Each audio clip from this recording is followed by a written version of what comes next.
The following is a presentation of TFNN. It is now time for the Tiger Technician Hour with your host, Basil Chapman. Hi, folks. Basil Chapman here. Special day, but I wanted to be here because it's a very important moment. A number of charts that this is critical. It's a critical time frame to look at.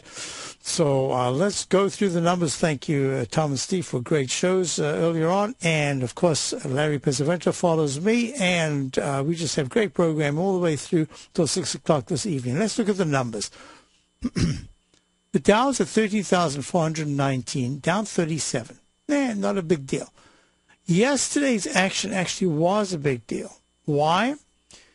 Because within the context of the candle that was formed at the high, the week of the 14th, at 13,653, and then slightly lower, just 8 points lower, the high was 13,647 the week of the 21st, and it was a doji. It's a particular pattern that I teach. I call it it's a silent indicator, and it's imperative, as I was talking about Monday, to be able to follow for 2 bars afterwards, whether it's a 1-minute chart or a monthly chart. It doesn't make any difference. The principle is the same. So how we close Friday, how the Dow closes Friday, is going to be very important. I'll explain why. The monthly chart is a possible leg, brand new leg B, or an old leg F. If it's a leg F, underneath the previous high of 14,190 back in 2007, this is the area, this is historically where in the big arch formation, you've got to be very careful.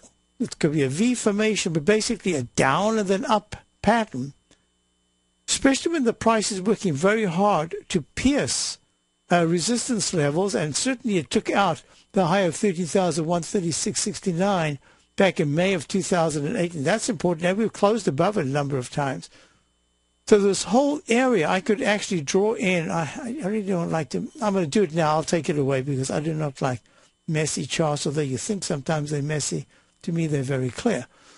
What I'm looking at is this whole area is going to be huge resistance unless the Dow, at some point in the next couple of months, powers right through 14,200 into the 14,400, 40,500 area. And even then, other things have to happen. Now, that's not to say, remember, I'm looking at this as a bifurcated market.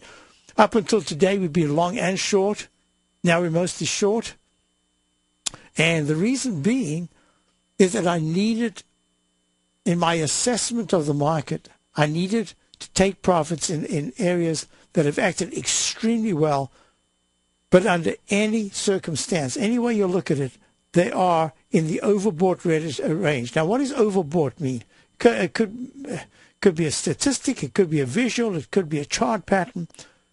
It is a combination of all of those, and I'm going to go through that in a moment. But first, let me say that within the context of what I'm looking at, a Dow close underneath 13,300 will change the sell signal that I've got in the Dow to a sell mode.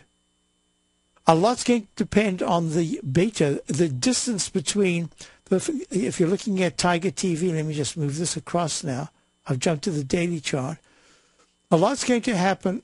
I'm adding all these lines. These are things that I love to teach, and I coach and I show my subscribers all the time how you can use channel. Just 1 or 2 lines are just really important. Sometimes they hang out there. They're unimportant until the price gets close. This case, a close between 1338, that's a close, will say, okay, the next major level of support will be this up channel support line, which has been a buy zone, and they could come in anywhere in the next 3-4 days, about 13,280. So it's not that far between saying we're going to break down or you're holding support, now you can have another bounce. So that's the daily. Monthly technicals are still very good. Struggling to make higher highs, but it's doing it. and it's above the 9-period moving average of 12,900 in the monthly. Let's look at the weekly. That's the in the middle. You'll always see my charts, daily, weekly, monthly. I'll switch to the white charts in a moment. Let me just stick with these for now because they're notated the way I want them. That candle that's formed right there after the big bar of the 14th, the week of the 14th in the weekly chart, says that a close underneath 13,304, the 9-period moving average, will be the first time that the Dow is closed in the weekly chart below the 9-period moving average since it broke out the week of the 15th of June. That's quite a while. So my parameters are really clear. At any point, a spike in a close above 13,000, I'm going to make it be safe, 13,420. The previous high was 13,000. I didn't mean 420. I mean 720.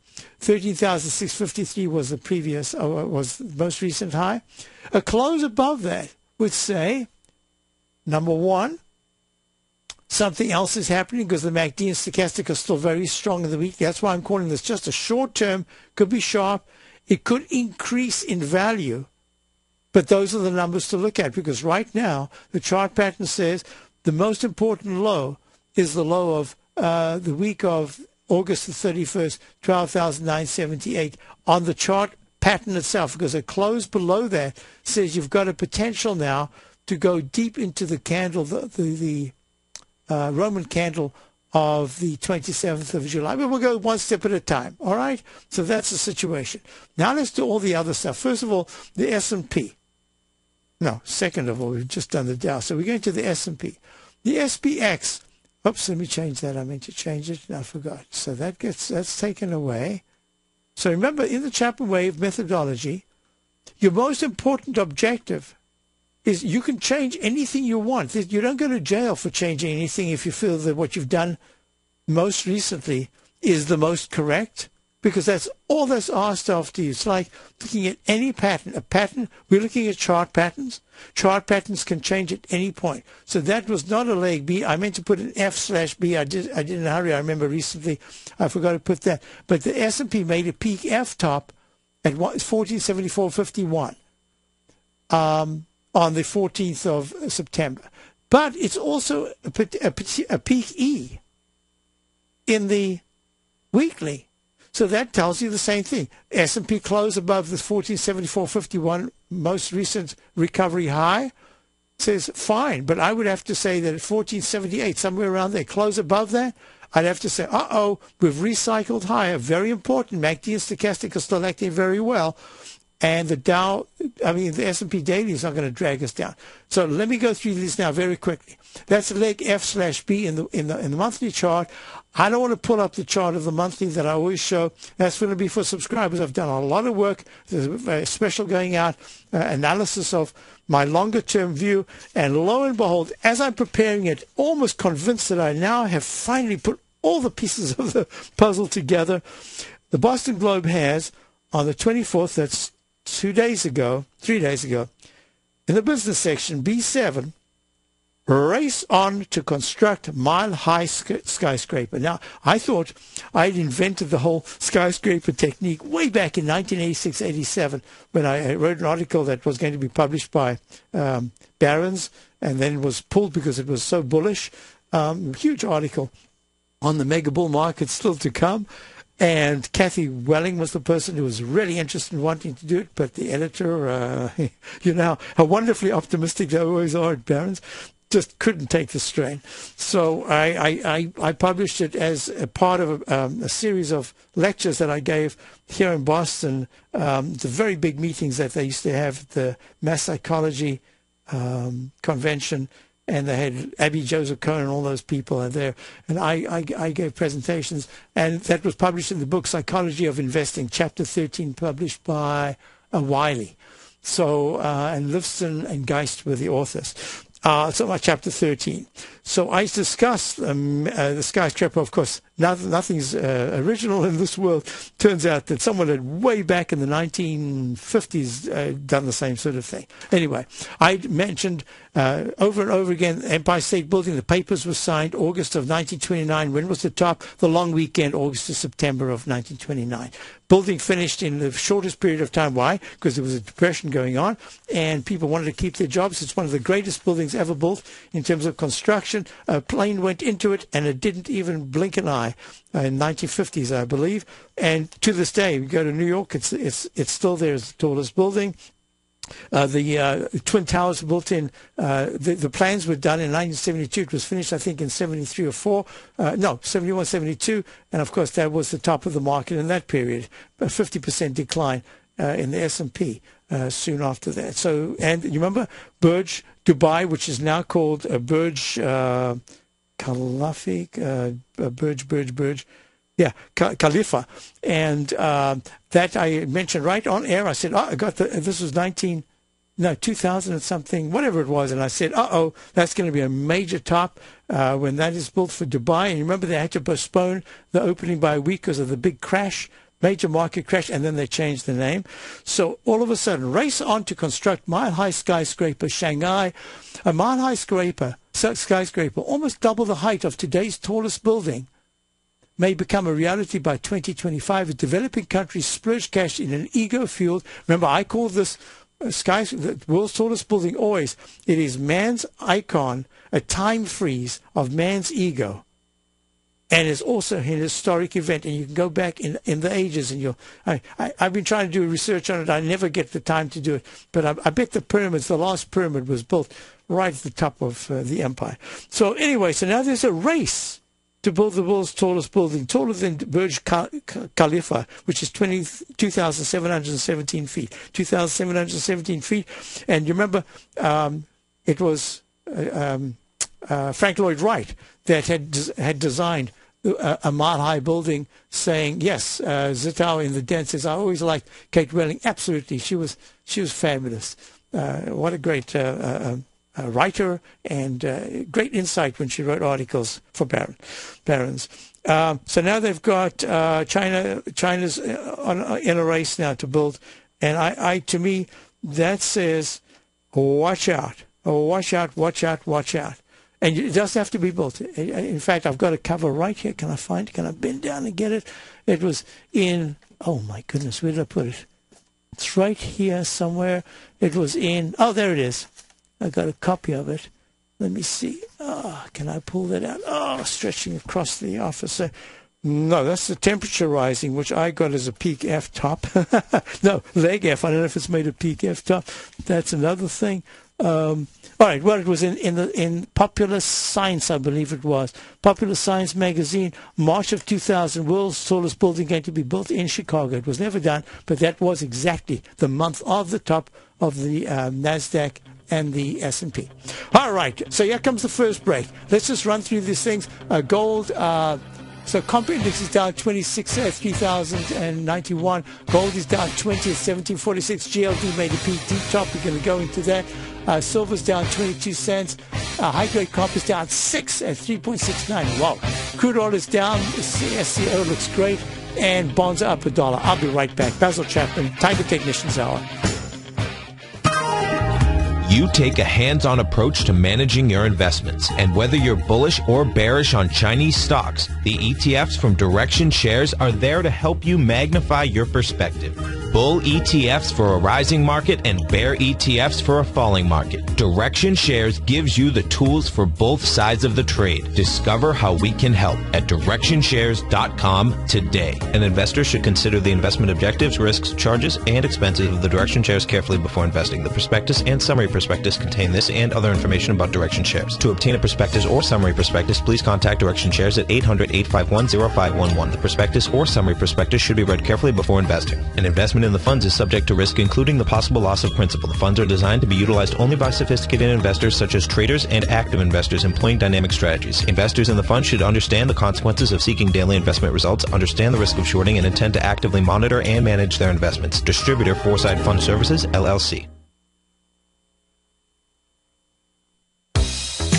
with the launch of Tiger TV. TFNN has brought our programming to the next level. With Tiger TV, you can gain access to each host's charts and computer screens as they host their daily stock program. Whether it's Tom O'Brien, Steve Rhodes, Basil Chapman, Ken Shreve, David White, Larry Pesavento, Victor Jones, or Carol Martin, you can catch all of our technicians hosting their programs live and archived on Tiger TV for your viewing pleasure 24 hours a day, 7 days a week. If you haven't checked out Tiger TV, then visit TFNN.com and see what you're missing. 80% of traders fail because they don't know when to get in or out of a market, and all because no one taught them how to read the signs.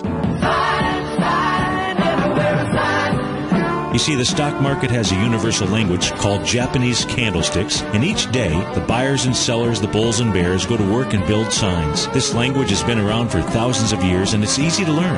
I'm Steve Rhodes, co-host of the Money Masters Show, and I'm a master sign builder. Download my free report, Candlesticks, The Speed of Trust, on the homepage of TFNN.com for one of the best-kept candlestick secrets. I'll also be conducting an online course Friday, October 19th, to teach you the language of the market's sign builders. You'll learn the best entry and exit techniques and strategies that will create extraordinary rewards. The course will be archived so you can review it as many times as you like, because trading or investing without learning this language is like running a red light. It's an accident waiting to happen, and there's no airbags or seatbelts. All the details are on the homepage of TFNN.com. What type of investor are you? Conservative, moderate, or aggressive? No matter your investor personality, your overall portfolio should reflect your financial goals, time horizon, and your risk tolerance. Help ensure your portfolio is appropriately invested with an asset allocation plan from Morgan Stanley Smith Barney. Simply picking the right stocks is not enough. Research has shown that choosing the right proportion of stocks, bonds, and cash is essential to the success of your long-term investments. Morgan Stanley Smith Barney believes that a carefully selected portfolio can lower volatility and increase investment return potential. Find out about what asset allocation and a Morgan Stanley Smith Barney financial advisor can do for you. Call Angela O'Brien, First Vice President and Certified Financial Planner of the Clearwater, Florida branch at 727-441-6108 today to discuss your personal financial needs. Asset allocation does not assure a profit or protect against loss in declining financial markets. Investments and services are offered through Morgan Stanley Smith Barney, LLC. Member SIPC. Many of our new listeners have heard about the Tiger's Den, but wondered, what exactly is it? The Tiger's Den is a lively community where professional traders and investors can meet, exchange ideas and information in a comfortable, moderated atmosphere. Hear all of your favorite TFNN shows, plus see all the charts as they happen live during those shows, and have access to all those charts. You can test drive the Tiger's Den absolutely free for 30 days. It will greatly enrich your knowledge of these markets. Details on the Tiger's Den are on the front page of TFNN.com. This segment is brought to you by BackTech Environmental. For more information, just click the BackTech banner on the front page of TFNN.com. Hi, folks. Basil Chapman. This is the Tiger Technicians Hour. It's Wednesday, the 26th of September. Now, a couple of things. I had a request, an email, if I could look at AMRN, I periodically look at this one. And all I can say is be careful if you're in it. I'd lighten up, because it looks to me at $12.06. This is Amarin Core PLC, is a biotech, I believe. That the $11.69 200 period exponential moving average is in play. But more importantly, I have a price time match, left side, right side price time match, saying that by the end of the week, or maybe the beginning of October at least, this should test the previous low of 11.29. It could even go down to 10.86. So I don't like it. And the weekly pattern is the dreaded H pattern. If it breaks 10.86 in the next week, be careful, because it could go down real sharply. So now let's go straight to the most important. I hope that helps you. So if you're in it, either just take a chunk off right now, or put a stop under the low that's already been made today, which is at $11.93. Personally, I would get out of it. I just don't think it's worth it. Now, here's another thing. So, EUR, USD, let's go through these one at a time. You remember I spent a little time was it last week? I think, yes, last week with Ilka from Boston, who had called, and I said that in the ChapmanWave methodology, there's a particular technique that I subscribe to only under certain circumstances if the position of the high that was previously made is not broken. It looks like a little cup formation. It isn't an instant restart, but it has all the characteristics. And then I might take the low bar to also be the high bar, which is very unusual.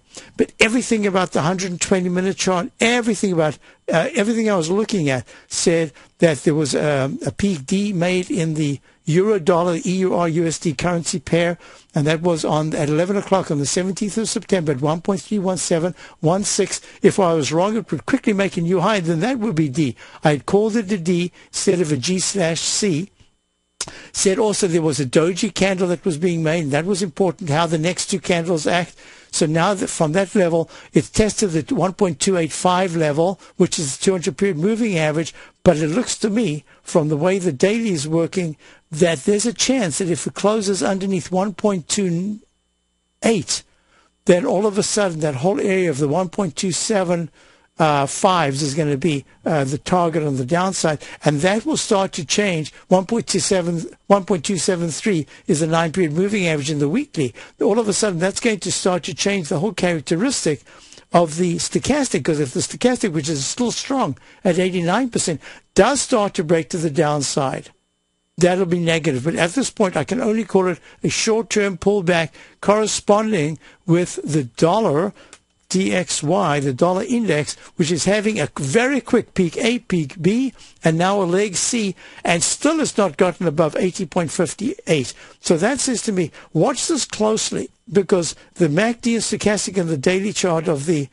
dollar are starting to strengthen. It could mean that the next move in the dollar, rather than pulling back, could be a really big spike up into the 80.90 area. It's a 79.97. That would be 1 point higher. So I'm going to watch this really closely. And here's the reason. Now let's go through a whole bunch of things. If you look at copper, I'm going to go to HG.P just for the moment. Now I'm going to go to the contract, HGZ. That is the copper contract, made a peak D in the ChapmanWave. Back in, and folks, if I mentioned that I'll be doing a Master Trader series and all these different techniques, just trying to set up. I thought I had the date set. Something's come up, might have to change it, so it'll be there. Everything's set up. I just have to finalize the date. I keep being asked about it. 3.8080 was the high in copper on the 20th. It's pulled back in a peak D. MACD is just turning down, and the stochastic's now at 76%. Weekly is still very strong. So 3.62 will be very important for copper. Now let's go to HGX. HGX. And then, and we're going to take a call from Marie in a moment. Just HGX is the Philadelphia Housing Sector Index. It made a peak F top at 168.79. This is leg D in this particular ETF. Remember, I had a peak F top back in 293.6 back in July of 2007. Kept talking about the housing making a major decline. So a major top, I said 10 to 20 years in most areas. We'll see if that happens. Certainly some kind of a bottom has been made now, because they had a fabulous run. So I'll be back with, we've got Marie and Erie. Marie, what do you want to look at? UNG. All right, I'll be back with Marie looking at UNG straight off this, and Rick in Orlando. If you're an investor looking for a great weekly investment newsletter, then now is the perfect time to try out Ken Shreve's Ultimate Growth Stocks. Every Tuesday, Ken breaks down multiple sectors in his weekly newsletter, Ultimate Growth Stocks, with a full in-depth report including specific trading recommendations within his model portfolio, charts, sector analysis, upcoming economic data, along with intra-week trading updates on newsletter positions whenever the market dictates. Right now, you can receive a full month, that's 30 days, to evaluate Ken's newsletter free of charge to see if it fits your trading plan. At less than $75 per month, Ken provides you with his expert trading advice that can pay for itself in no time. Take advantage of this great offer by signing up for a 30-day free trial to Ken Shreve's Ultimate Growth Stocks today. Don't let this offer pass you by. Visit the front page of TFNN.com and sign up now.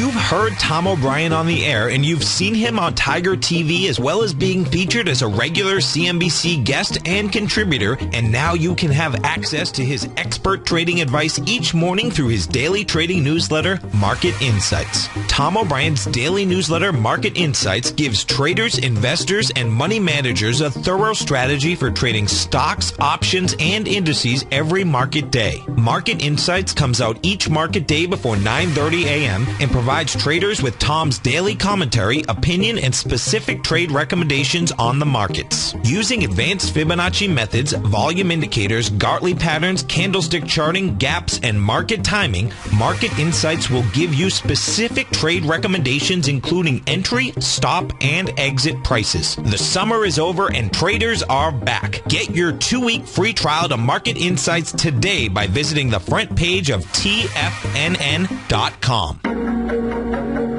Has the current market volatility continued to stop you out of trades when the market spikes against you?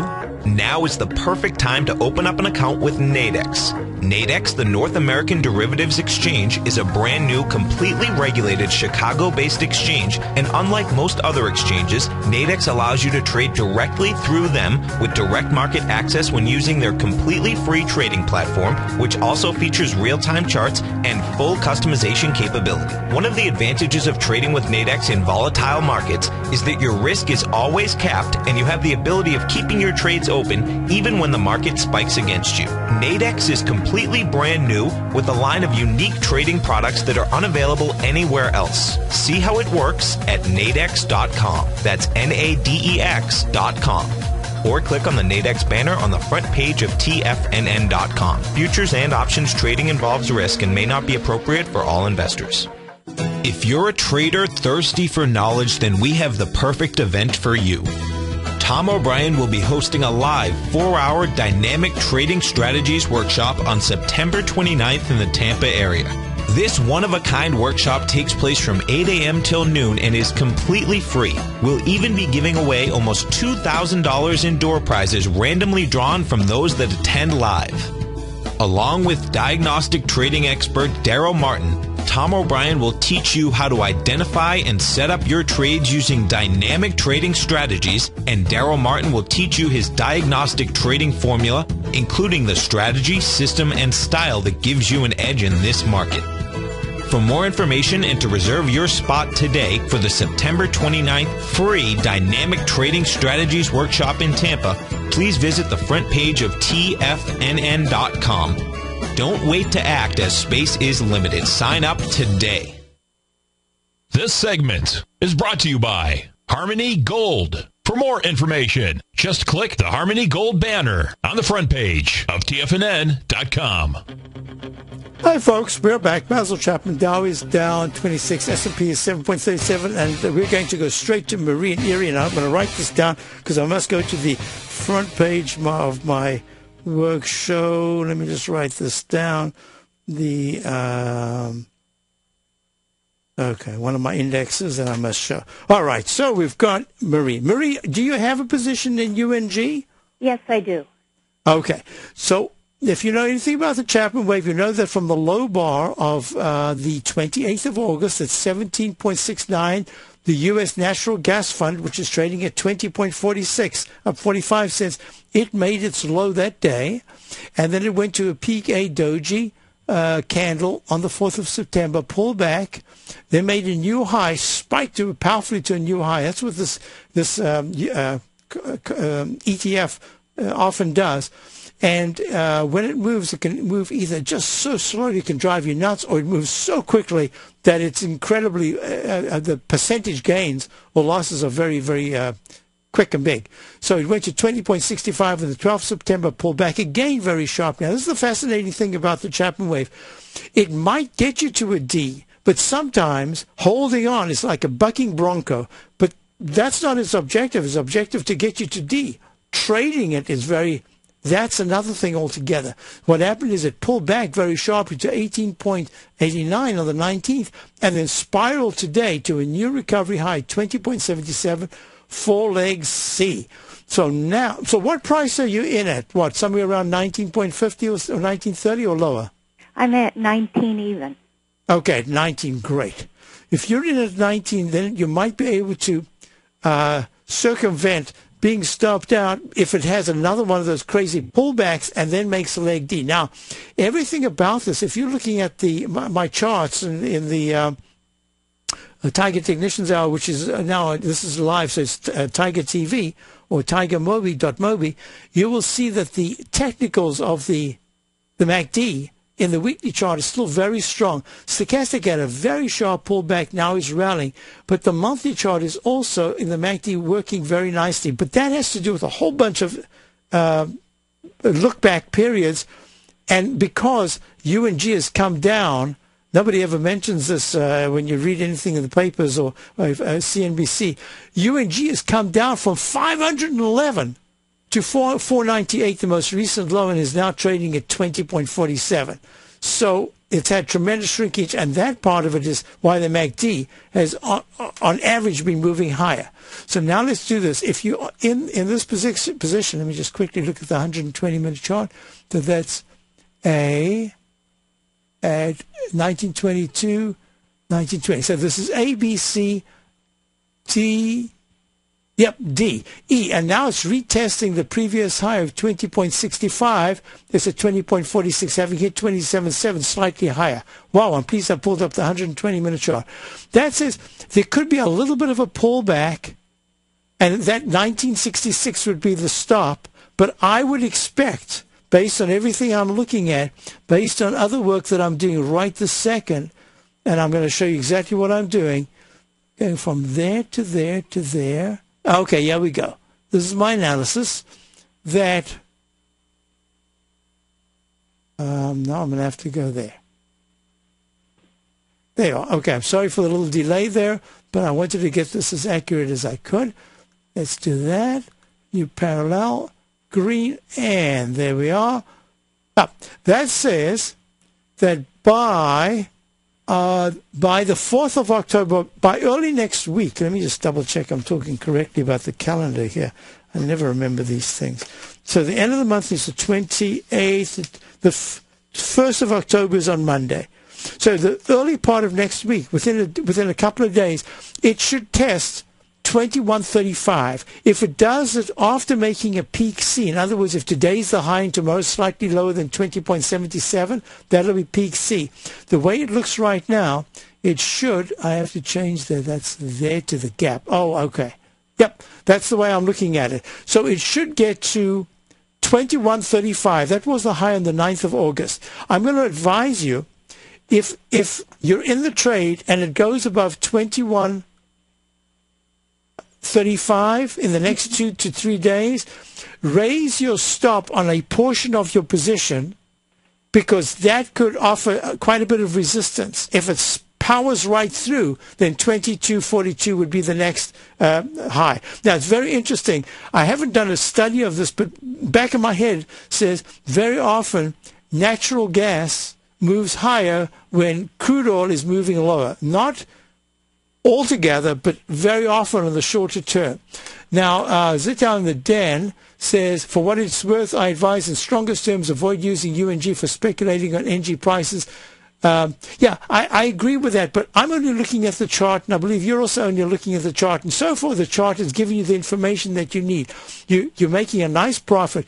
Now, I would say to you that if it goes under 19.66 and closes under that, I would probably say be careful. That might be where you want to put a stop on some part of your position, because it does move very quickly. So well, that's the way that was my problem, because I didn't want to get stopped out and miss, a possible. And then you've got to get back in about half an hour later, right? Yeah, right. So okay. Fucking Bronco. Let me ask you, what's your risk tolerance? Oh. In other words, when I bought it at 19, I didn't want it to go below 18, because I was looking at a goal of about 22.42. That's what we're both looking at, right? So here's what I'm going to recommend. The idea, of course, is to make money. So you could do one of two things. You could say, hey, this is leg C. We're in a position where it could give me a peak C and then maybe pop to a D, or it could pull back like it has previously, which is like a 2-point or a 1.5-point pullback. So you could say, are you in a position where you could take a little bit off now and then make your stop 19.40 or 19.20? Mm-hmm. Then that's what I'm going to recommend. Why? Because you just said to me you don't want to give back all the gains, yet your target is at least another 1.5, or at least, 0.75 to maybe even 2 points higher. I'm with you on that, and I'm going to say to you, it's at 20.43 on the day. Because based on the 120-minute chart, why don't you make some kind of a stop on a portion 20.30 or 20.25? Okay. Just on the day, and you could do the same thing tomorrow. Why? Because if tomorrow you wake up and it's already spiked higher, you can automatically, are still in the position, you can raise your stop on that second position, on the trading, what we call the trading position. And you keep your call because you're in at a great price. I don't think it's going to go below 19.30. If it's going to make a D, it should not go, in fact, it should not go below 19.73, the 9-period exponential moving average. So, so that's one of two things. You take a little bit off now. If it gets to 20.05 to 19.97, you might say, hey, I'm going to add that back with a very tight stop. Okay. But at this point, I'm looking, and let's just look at, now I did look at NG, that is the natural gas price itself. It too is in leg C. So they're actually working together, they're in symmetry, and 3.53 is the 200-period moving average in natural gas December. It's at 3.45 right now. I think you've done the right thing because the 200-period exponential moving average is acting like a magnet, and I can see this breaking above. I can see natural gas going to about 3.56. Yeah, 3.56 in the very short term, maybe even a little higher. Okay. So thank you very much for calling. I appreciate that, and congratulations. Very nice entry on that. Thank you. That's Marie in Erie, Pennsylvania. Let's go to Rick in Orlando, Florida. Hi, Rick. How are you? Thank you, Basil, for taking my call. I'm doing good. Good. I'm thinking about taking a position of BAC because of it. Anyway, what do you think there? Okay, so you have no position. Long side. Right, you have no position, but I know you've traded this before successfully, right? I think so, yeah. A while back, but... Yeah, a while back. I remember you calling, and I congratulated you on your entry. But, of course, this is brand new, so let's look at that. Right, we're at new time. Right, this is fresh. So Bank of America is trading at $18.80. It's down 13 cents. I'm just quickly going to jump to the XLF, and the XLF has made a peak E at 16.44. Bank of America chart right now looks exactly, I just did that for those of you looking at Tiger TV. They look so identical. Yeah. Now, I'm going to ask you to have a little patience. You see the gap at 8.80 on the 7th, and the day before it closed at 8.35 was the high and the close. I do see that gap. Right. Now, I'm doing two things. One is, so this is, let me just do that. This is D. Okay, this went to, in the 120-minute chart, it went E, F, and G. It went to a PG. It's pulling back, and everything about it says that there's a level I'm looking at here, and that level coincide. 8.36 is the 200-period exponential moving average. Now, I need to put the whole picture together for you to explain what I'm really looking at. And that what I'm looking at is I've got a short-term sell signal, which in the daily chart of the Dow and the S&P, which has not yet been upgraded to a sell mode. That sell mode doesn't say you can't turn around. It just says that you've gone to a price point that says you've got time and price to the downside rather than just a quick pullback or using time to go sideways. So far, Bank of America's gone sideways. It's used up time. It has until 3:30 tomorrow, the 27th, to get to the low of 853. If it doesn't do that, to me that's a high-level consolidation that's saying that the XLF and Bank of America could be holding up much better than some stocks that have really taken quite a hit in just a couple of days to the downside. Also, I've got a peak C in Bank of America in the weekly, and the technicals are still strong. Here's my recommendation. have a little patience. If it bounces up to it's at 881. If it bounces to 9.12 or 9.20 and then pulls back, that says, yep, it needs a little more time to the downside. If it bounces and closes over 9.23, then I can say, aha, the next pullback will give you a better opportunity based on that weekly chart. But right now, I think there's a bit of a risk that it could get close to testing the 8.80 level. Oh, wait, 8.45. Sorry, that's the low. The 8.55 to 8.44, that gap. Now, that's not just because it's a gap, but it's also because it's very close to the 840 high of the 21st of August. So that whole area, I could actually draw a little rectangle in there. And that says, yes. You see, if I do that, I'm going to open this up so people can see it better. If I do that, whoops, let me get rid of that. If I do that, it shows you there's a base of support. And all I can say is that let the price tell you at this particular time, the MACD stochastic are weak. I think it will pull back. It might not break. It might dip to 842 and then bounce up again. But that's the area I would recommend that you and even there, I would only nibble at it. And I'm going to explain, when we're done, I'm going to explain as I go through the different charts why I'm looking at it and why the rotational market it's going to be very important that the market continues its rotational aspect and it keeps finding areas of support, because if they all come down together, obviously we're going to have a very big decline. But at this particular point, going step by step, I think the XLF just needs a breather. I'm calling it right now, but it'll become a short-term sell mode if something like a Bank of America closes under $8.20, it'll have to test the 808 level, and then it could go a bit lower than that. So just a nibble if it gets there. Maybe we can look at it again Friday. Yeah, and patience, like you said. What attracted my attention is got a beautiful ABC up, plus it had high volume on earlier September, 300 million plus days. Correct. And so far today, now the day's not over, but it's developing a nice little hammer. So I said, I better call Basil on this. Well, you know what, Rick? I just in terms of safety, normally if it wasn't market conditions that I was looking at, and actually the market right now only being down 12 in the Dow, but down 6 in the S&P, showing a divergence. There's a bunch of things going on that I'm going to talk about in a moment, and I'll explain why I'm looking at it and why I say to you, at this particular point, I just be a little bit cautious, and I'll tell you something else, that if it does break above 9.22 in the next 2 days, I would say to you, okay, nibble on it, because you didn't get the best entry price, but it's doing very well. But hope that helps you. It's more. It sure does. It's more secure, and it comes back to that rotation business that's going on. Right. I'm going to talk about that now. So, so thank you so much for calling. I do appreciate it. Thank you so much for your help, Basil. Bye bye. My pleasure. That's Rick in Orlando. Now let's do this. I was talking about the HGX. So if the housing sector, this is the Philadelphia Housing Sector Index, is in leg D up, but with still very good technicals in the monthly chart, I have to hold off and say, let's wait till the end of September.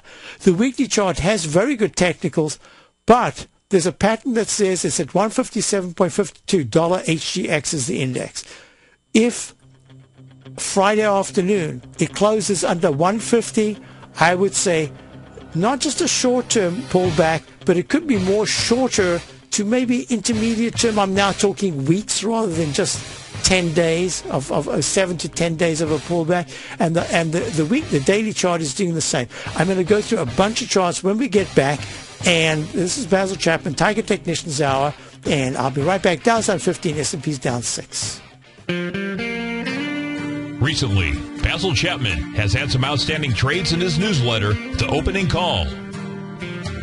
Each morning by 9 a.m., Basil uploads his newsletter to the TFNN servers so that his subscribers can access his expert trading advice.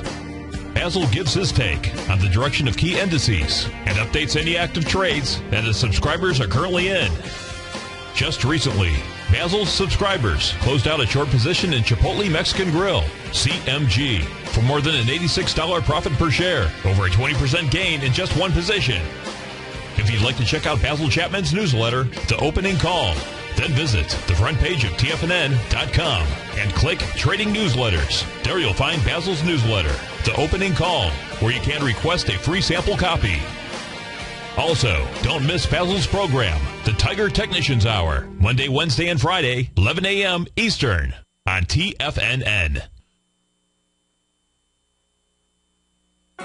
In just December of last year, the price of gold was down over 10%. In today's highly volatile gold market, you need someone in your corner that understands the complex relationships that exist within the price of gold, as well as within a variety of gold equities. Whether it's the South African gold miners and knowing how the rand-dollar relationship will affect their bottom line, or understanding how John Paulson's $5 billion trade in the GLD can move the market, Tom O'Brien gives you the direction you need to become a better trader each week in his newsletter, The Gold Report. With over 20 individual equities covered and almost another 20 on the potential watch list each week, in addition to covering the XAU, HUI, GLD, and dollar, The Gold Report is a great source for any trader that is looking to be diversified in today's volatile gold market. For your 30-day free trial to Tom O'Brien's Gold Report, log on to TFNN.com today. Don't miss out on this great offer. Act now. David White's newsletter, The Technology Insider, is focused like a laser on finding the next big things in technology. If you had invested only $10,000 in Microsoft in 1986, you'd have been a millionaire by 2000. Disruptive technology like Microsoft's is the key to these massive long-term profits, and the Tech Insider is the vehicle from TFNN to capitalize on these opportunities. This is the go-to newsletter that identifies, monitors, and profits on mostly little-known cutting-edge companies with great long-term prospects. David's experience is as an inventor of Emmy-winning animation products for TV and Hollywood that propelled a company public. Match that with 14 years as a full-time trader, and he's uniquely qualified to guide you through the light-speed world of ever-evolving high-tech. If you're ready to ride the next big technology bull market for less than $40 per month, log on to TFNN.com and get your 2-week free trial to the Technology Insider. Get in on the ground floor of the next big thing today. Time is the great equalizer of all mankind. Time doesn't care about winners or losers, who succeeds or fails. Time only cares that you played the game. Question: are you playing the money game? Is your money working as hard for you as you are for it? I'm Steve Rhodes, author of Mastering Probability, a daily trading and investment newsletter service, and we're celebrating our 1-year anniversary.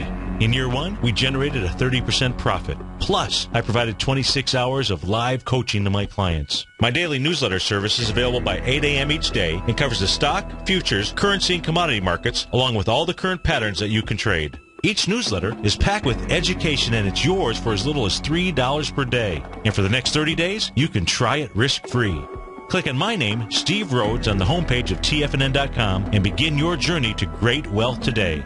If you're waiting for a better tomorrow, remember this: today's tomorrow will soon be yesterday, and your clock is ticking. Mastering Probability. Now is your time.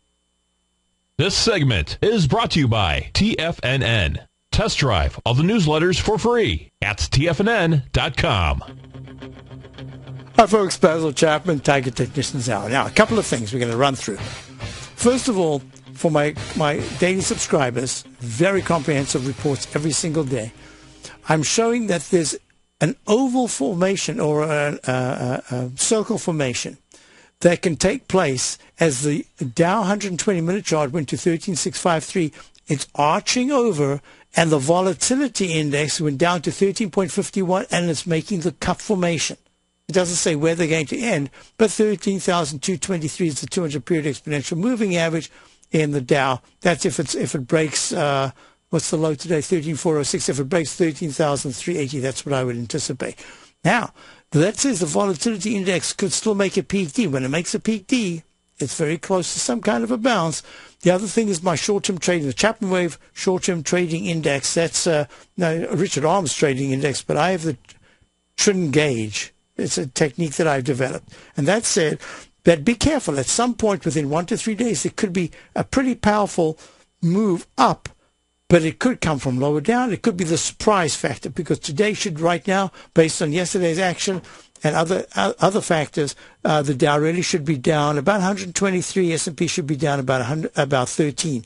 It isn't. It's coming back. So there's internal buying still, because it's end of the month buying. So we've got to be aware of that. Price is the arbiter of direction, and that's all I'm interested in. Now let's go to the with a white background, because I know some of you prefer that.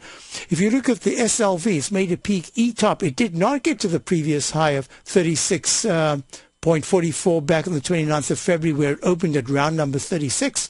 In fact, that 36 is going to be important, because if the SLV breaks above 36, that's kind of important, because it says, aha, now I can test the 36.44 level. But I've got a peak E, and the technicals are turning down. The weekly chart is, in fact, in leg B up. Technicals are good. Monthly chart is still not very good. The GLD, let me check my time. Yep, the GLD made a peak D. Both of them are making really large cup formations. That says the cup formation is something you cannot ignore. Gold made that huge cup formation going to the low in November, December, I think, of 2000, I believe it was. I remember the XAU at 44 gave me a major buy signal. So this is going to be important. How it comes out of this, how the GLD breaks, if it can break 174, is going to be very important. So those are the factors that I'm looking at. Right now, it looks like it needs to test, the GLD needs to test between it's at 169. Might have to test the 166 to 165 area. We'll see what happens there. Now, within that, here's the TLT, the Lehman 20-year T-bond fund. In this particular chart, what I've done, I show the cup formation, a cup and handle, one of my least favorite, because as soon as it breaks out, very often it comes zipping back down. It's exactly what happened when it went to 132.21, the TLT, trading now at 124.50, up 79 cents. So this is a Lehman 20-year T-bond fund. But look at this. It pulls back to 120.52. It runs up to, what was that price? It runs up to 127.72 on the 31st of August, pulls back to a lower low, 118.05. So it's making lower lows and lower highs. But there are a couple of patterns here. Now, I like to join the triangles. Yep, it might look like a Gartley or a butterfly, whatever it is, but I like to just join the triangles because it's something I've done for years. So I don't even call it that. To me, it just shows there's a left side, right side, short-term price target that would be 127.77 on the 3rd of October if, and it's really important, if the TLT is able to close in the next couple of days above 124.40. No, sorry, I didn't mean 124.40. I think I was looking at 125.40. So that's 125.40. If it does that, then there's a good chance to retest the previous high of 127.72. But a lot is dependent on what happens now in the Dow. So I'm watching Dow on the upside. Tremendous resistance at 13,490 to 13,520. Downside, watch 13,380. It closed below, seems to be going lower. Thanks for being here. Stay tuned for Larry Pesavento. I'll be back on Friday.